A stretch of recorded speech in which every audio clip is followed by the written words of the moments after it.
are back and we are talking about postpartum traditions and struggles in Mozambique. We are here with Noemia, my aunt, and we're excited to talk about this next.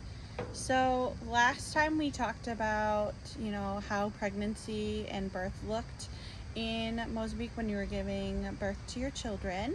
So, what did the postpartum period look like after? What certain traditions did you follow, or what do you hope or wish would have been different in both pregnancies, or like in both postpartums? Right. Well, I think first of all, I would say I wished I would have like a normal birth Mm. and not C-section, Yeah. because I had to go to another C-section with the second pregnancy, because of the first one, and then also because the babies were identical, so they were sharing the same umbilical cord, so they couldn't be like a normal birth. So I wish that would be, I wish that would, one of the different that I would wanted to have. Not that C-section Is is bad, bad, right? but I would have rather have a normal birth. Yeah. And what else? And then maybe it was a difficult for me to in a second pregnancy to to give a birth, because they came out earlier. Mm-hmm. So the experience of having and or watching my babies look so tiny, and then be in an incubator in ICU for a few months, and I was so scared. I was so scared of like losing one of them after everything that we went through, and just from the doctors telling me, like we went to like 2 or 3 hospitals, and then they're like, oh no, you can't have the baby. The babies are not gonna survive, and then so that was through the first day that when I start to have the contractions, when I went to the labor, I start to feel scared, because first of all the babies were 2 months early. Yeah. Then when we went to the second, they said, oh well, we can't take you because we don't have a place for for the babies to be incubated and stuff like that. Care looked different. Yeah, so care looked different. So we had to look for places to have the baby, and then it's not cheap. It's expensive to have baby in Mozambique. If you go to a private hospital, if you go to the public hospital, you will have the care, but it wouldn't be the same. Yeah. But we fortunately had the option to go to the private at first because of the risk that the babies had, and then because we like, okay, we need to make sure that the babies are gonna come out alive, and then they're gonna be able to survive, because of what the first doctor told us. They're not gonna survive because they have they are premature. So so that was a difference that I had.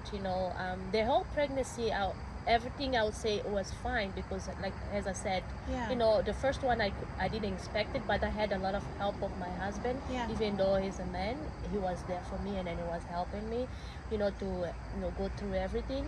But with the second one, I knew everything, and then I knew, well, not everything, but I knew what to expect, most of the stuff. But then at the end, when I had them, that was the scary part. Yeah. But thank God everything went well, and then today they're 10 years old, and then you can't even tell. Yeah. And I think that I would say those two. Yeah. Those And two. so, did you, and of course you can share minimally, but did you experience a lot of, I'm assuming, worry, even though they came out and they were born, but you didn't know exactly what was going to happen in that immediate period. So how, I guess generally, did you find strength to keep pushing through? Yeah, I had to. Yeah. I had to. Otherwise, like if I didn't find that strength, I don't think I would be able to Yeah. help the babies. Yeah. Because I had to I had to be strong. I had to look at my babies and then just believe that they're gonna be okay. Mm. You know, and I was scared. I cried, and then I couldn't even have. I was so stressed that I couldn't have milk to pump for the Oh, babies yeah. for a few days. Yeah. So the doctors gave me some, pills, and then they helped me to relax. They made me sit down and breathe in and out, Yeah. just to be able to release that stress and then be able to know the milk to be Flow, flow.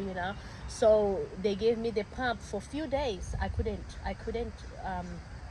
give the milk for my babies, Yeah. so they had to so you know I don't understand a lot about medical, but they could be a day or so without having the milk. At the second day, at the end of the day, just a few drops Yep. came out, few drops, and I was desperate because Yeah. I was like, my babies are hungry and I'm their mom. I can't give them the milk. What's going on? Yeah. So I felt so I was like blaming myself that I'm not giving my babies what they need.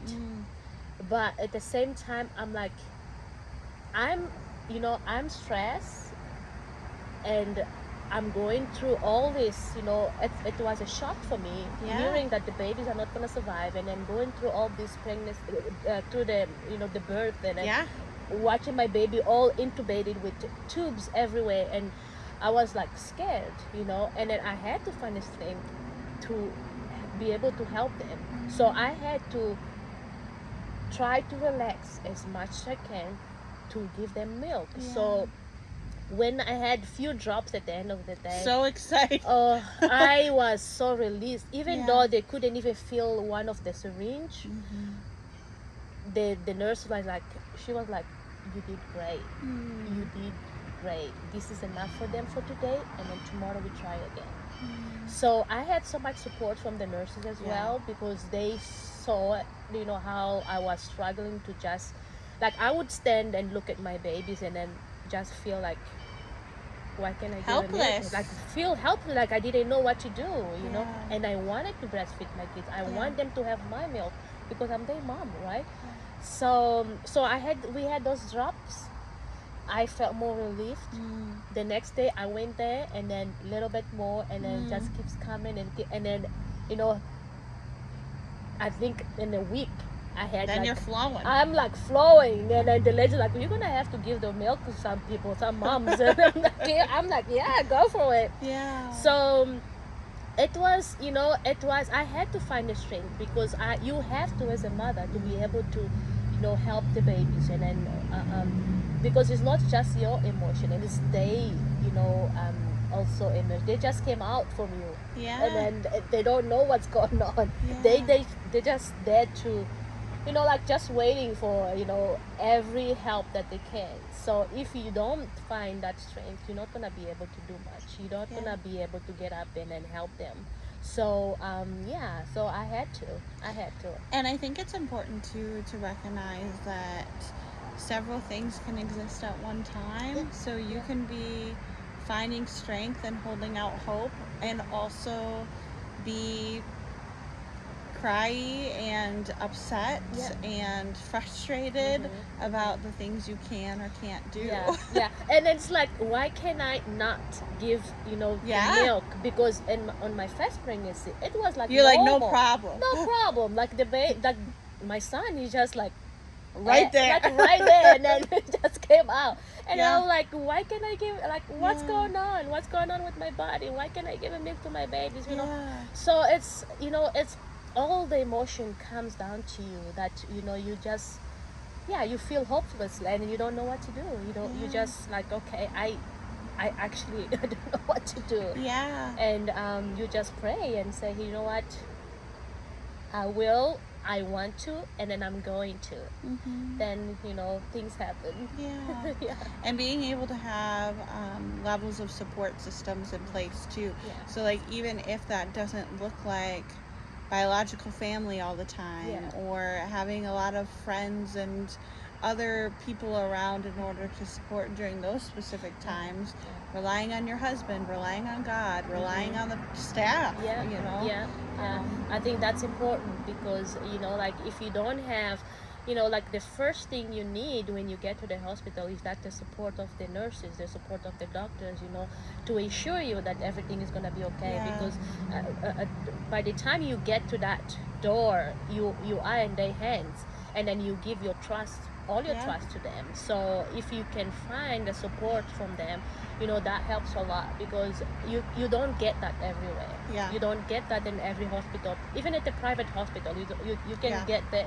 You can get that. You pay as much money you have, and then You never know. you never know. Yeah. You never know. So I think it's important to have a support. It's important to, for the people that are helping you to understand what you're going through, and just be there for you. Yeah. And I think just the assurance of just telling you, hey, everything's gonna be okay. Like how relief that makes you Yeah. feel if somebody say everything's gonna be okay. Don't worry about it. Even though you like banging your head and then struggling to understand and to want to, you know, just make sure that everything's gonna be Yeah. okay. But you don't have a control of it. Right. You can't do much. You just have to be there and tell, listen to what they tell you to do, and so you can have a normal or C-section birth or Yeah. whatever. But it's just that if somebody comes to you and then makes you feel good and okay, and then tell you that everything's gonna be definitely okay, helps. that definitely helps. That definitely helps. So yeah, for all the nurses out there, thank you so much, and then keep doing your job. You're doing great. Yeah. So I really enjoyed talking about these, and we will have another video that has some bonus questions that I'm going to ask Noemia. But thank you guys so much for joining us. Thank you.